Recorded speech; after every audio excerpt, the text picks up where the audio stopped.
नमस्कार साथियों, मैं कृष्णानंद सिंह और आप देख रहे हैं YouTube channel education portal Krishna, जिसमें वन लाइन क्वेश्चन का अध्ययन करेंगे तथा प्रत्येक प्रश्न का विश्लेषण भी करते हुए चलेंगे जहां तक संभव होगा। तो चलिए प्रारंभ किया जाए। पहला प्रश्न है कि प्रकाश क्या है। तो यदि वस्तुनिष्ठ प्रश्न में ऐसा पूछा जाए कि प्रकाश क्या है और ऑप्शन दिया हुआ रहे, तो उसमें जो ऑप्शन ऊर्जा जहाँ पे दिया हुआ रहेगा वही आपका सही आंसर होगा। यानी कि प्रकाश क्या है, तो प्रकाश एक प्रकार की ऊर्जा है। और प्रकाश की यदि परिभाषा पूछी जाए तो हम लोग बताएंगे कि प्रकाश वह कारक है जिसकी सहायता से हम किसी वस्तु को देखते हैं। अगला प्रश्न है 2 नंबर कि प्रदीप्त वस्तुएं हैं। तो प्रदीप्त वस्तुएं यानी कि वह वस्तु जिससे प्रकाश स्वयं निकलता हो प्रदीप्त कहलाता है। तो सूर्य, तारे, चंद्रमा और भी सारी जो स्वयं प्रकाश निकालता है प्रदीप्त वस्तुएं कहलाती है। तीसरा प्रश्न है कि अप्रदीप्त वस्तुएं क्या है। तो प्रदीप्त वस्तुएं का जस्ट अपोजिट करें, इसका उल्टा करें तो अप्रदीप्त वस्तुएं कहलाती है। तो लोहा, लकड़ी, पत्थर इत्यादि अप्रदीप्त वस्तुएं होती है। चौथा नंबर प्रश्न है किरण पुंज के प्रकार हैं। तो किरण पुंज के 3 प्रकार हैं, जिसे हम लोग थोड़ा सा एक्सप्लेनेशन यहाँ पे करते हैं, विश्लेषण कर लेते हैं। तो किरण पुंज के 3 प्रकार हैं। पहला प्रकार में समांतर किरण पुंज होता है, समांतर किरण पुंज। दूसरे नंबर में अपसारी किरण पुंज। और इसका तीसरा है अभिसारी किरण पुंज।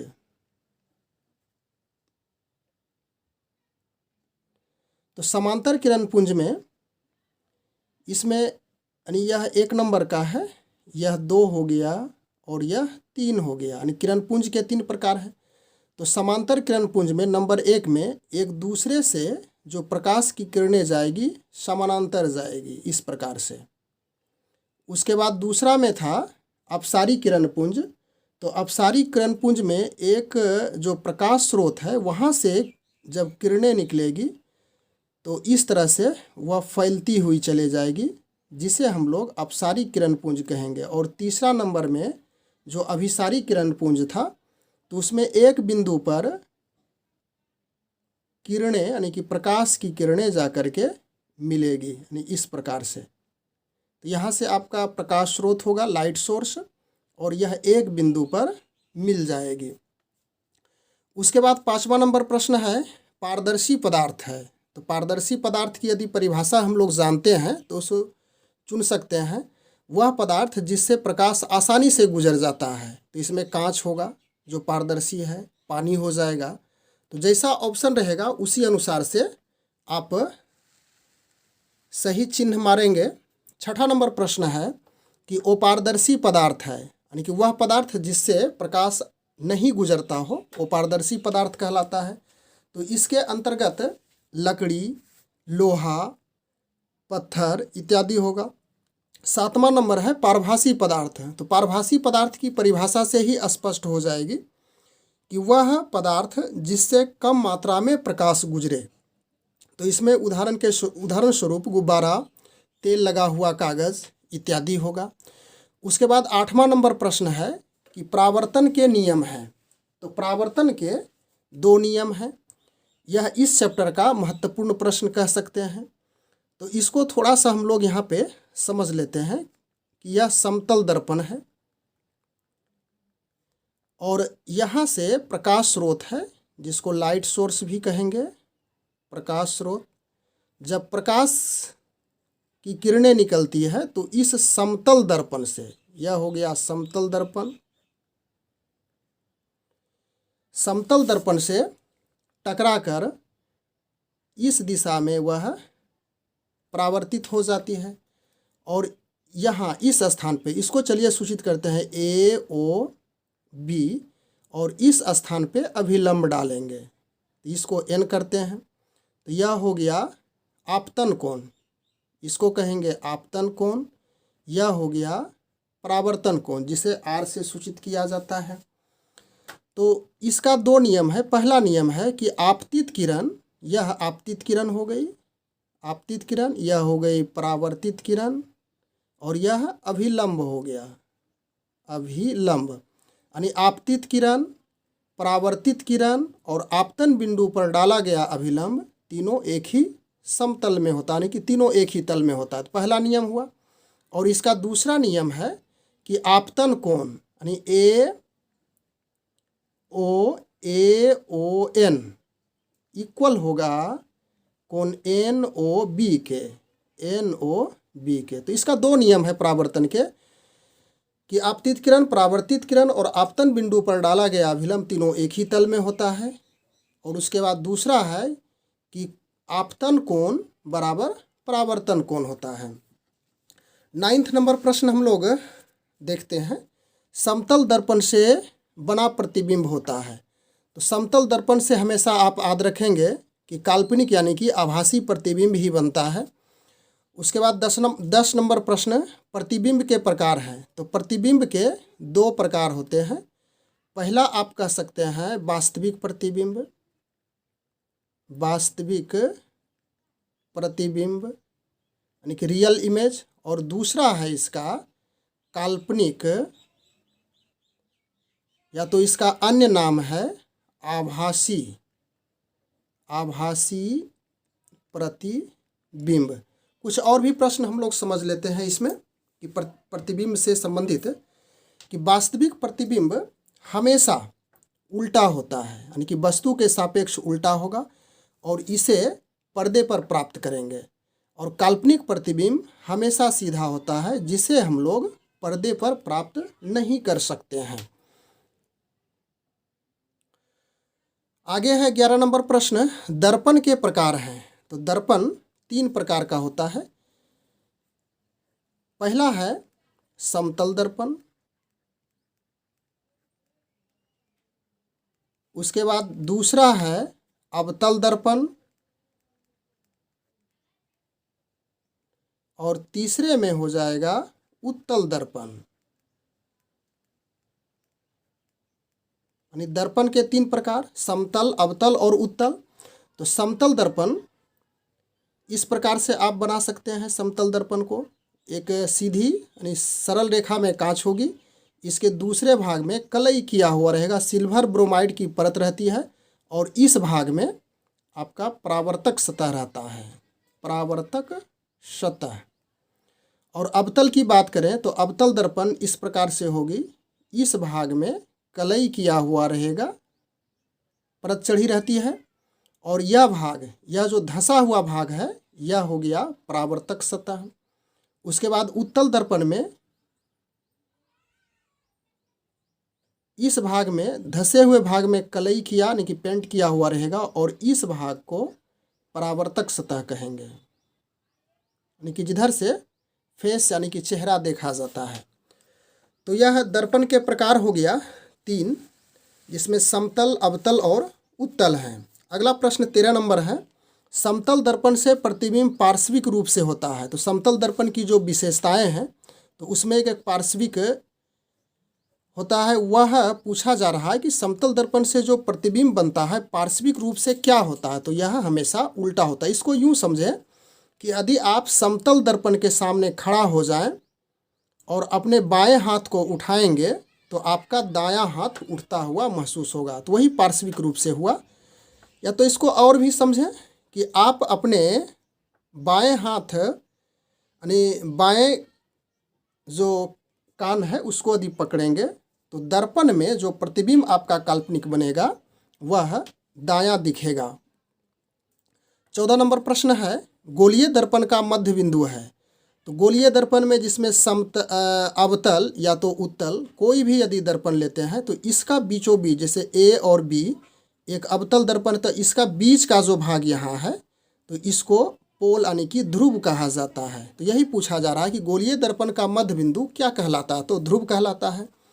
15 नंबर प्रश्न है, फोकस और वक्रता त्रिज्या में संबंध पूछा जा रहा है। यानी फोकस को एफ से सूचित किया जाता है, फोकस को एफ से, और वक्रता केंद्र को, वक्रता त्रिज्या को आर से सूचित किया जाता है। तो इसमें एफ इक्वल टू r/2 होता है, यानी कि फोकस बराबर वक्रता त्रिज्या बटे 2, या तो इसको कह सकते हैं r इक्वल टू 2f, यानी कि वक्रता त्रिज्या फोकस दूरी का दुगना होता है। आगे है समतल दर्पण का उपयोग। तो समतल दर्पण का उपयोग चेहरा देखने में हम लोग सामान्य रूप से घरों में ही करते हैं। फिर 17 नंबर प्रश्न है कि अवतल दर्पण का उपयोग है। तो समतल दर्पण का आप समझ चुके हैं चेहरा देखने में, और अवतल दर्पण का सबसे महत्वपूर्ण उपयोग है हजामती दर्पण के रूप में, यानी कि सैलून में इस दर्पण का प्रयोग किया जाता है। इसके सामने जो प्रतिबिंब बनता है वह बड़ा बनता है, इसी वजह से हजामती दर्पण के रूप में अवतल दर्पण का उपयोग किया जाता है। उसके बाद 18 नंबर है उत्तल दर्पण का उपयोग है। तो उत्तल दर्पण का उपयोग साइड मिरर के रूप में होता है। साइड मिरर मतलब जो गाड़ी हो उसमें पीछे के दृश्य यानी कि पीछे की वस्तु को देखने के लिए उत्तल दर्पण ही लगाया जाता है।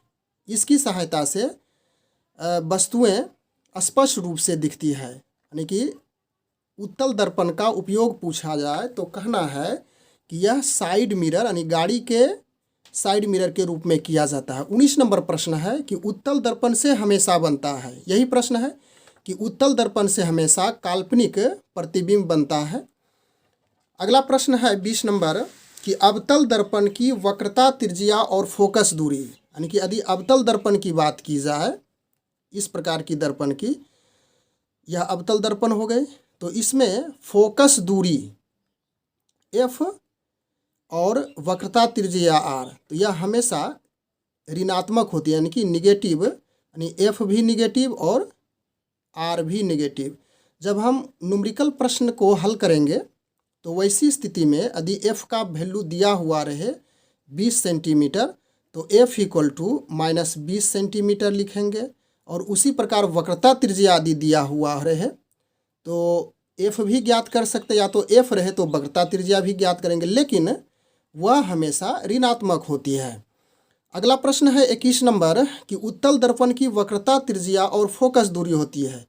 तो उत्तल दर्पण जस्ट अवतल दर्पण का अपोजिट, तो इसमें एफ का मान पॉजिटिव होगा यानी कि धनात्मक होगा, और जब आर होगा तो वह भी पॉजिटिव ही होगा। स्पष्ट है कि अवतल दर्पण की वक्रता त्रिज्या और फोकस दूरी ऋणात्मक होती है, परंतु उत्तल दर्पण की वक्रता त्रिज्या और फोकस दूरी धनात्मक होती है। आगे 22 नंबर प्रश्न है दर्पण सूत्र है, यानी कि दर्पण सूत्र क्या है।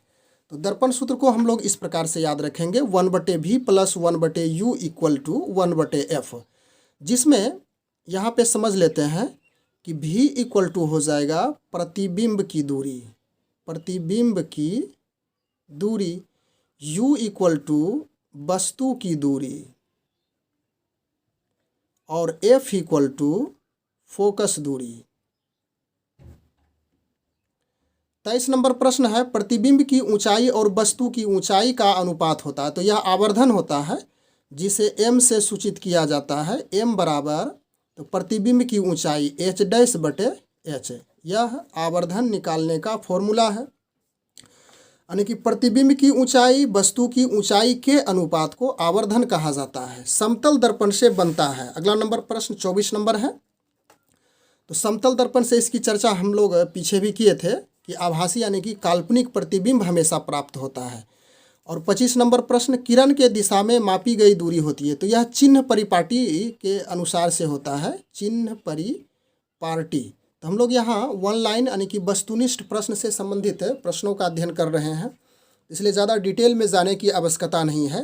तो किरण के दिशा में मापी गई दूरी हमेशा पॉजिटिव यानी कि धनात्मक होती है, और किरण के 26 नंबर प्रश्न किरण के विपरीत दिशा में मापी गई दूरी ऋणात्मक होती है। तो किरण के दिशा का अर्थ इस प्रकार से हो गया, थोड़ा सा इसको समझिए कि यह हो गया अवतल दर्पण, उसके बाद यह हो गया आपका प्रधान अक्ष प्रिंसिपल एक्सिस जिसे कहेंगे, और यहाँ पे किसी स्थान पे वस्तु को रख दिया जाए ये प्रधान अक्ष के, तो इस दिशा में यहाँ पोल हो गया। तो यदि किरण के दिशा में किरण इधर जा रही है और उसी दिशा में यह आगे बढ़ रही है, तो यहाँ से जो इस क्षेत्र में वस्तु को नापेंगे, वस्तु की दूरी को, या तो फिर प्रतिबिंब की दूरी को, वस्तु की दूरी तो हमेशा निगेटिव होगी, लेकिन प्रतिबिंब सपोज कीजिए कि आपका इधर प्राप्त हो रहा, तो यहाँ से जब दूरी इसकी मापेंगे तो v बराबर पॉजिटिव हो जाएगा। और यदि प्रतिबिंब इधर ही बन रहा है दर्पण के आगे, तो यहाँ से विपरीत दिशा हो गई किरण की, तो यह हो जाएगा v बराबर निगेटिव। तो जैसी स्थिति होगी उस अनुसार से, तो ऑब्जेक्टिव प्रश्न में इसमें पूछा जा सकता है कि किरण के दिशा में मापी गई दूरी क्या होती है, तो धनात्मक कहेंगे, और किरण के विपरीत दिशा में मापी गई दूरी ऋणात्मक होती है। सीधा और छोटा प्रतिबिंब प्राप्त होता है, तो यह है उत्तल दर्पण में। इसी वजह से सीधा और छोटा प्रतिबिंब प्राप्त होने के वजह से उत्तल दर्पण का प्रयोग गाड़ी के साइड मिरर के रूप में किया जाता है। तो आज हम लोग कुल 27 प्रश्नों का अध्ययन किए और इसके साथ साथ जुड़े हुए अन्य प्रश्नों का भी अध्ययन किए। तो निश्चित रूप से यह वीडियो आपको ज़रूर आपकी जो परीक्षा होगी तो उस परीक्षा में ज़रूर मददगार होगी। Thanks for watching. Good bye.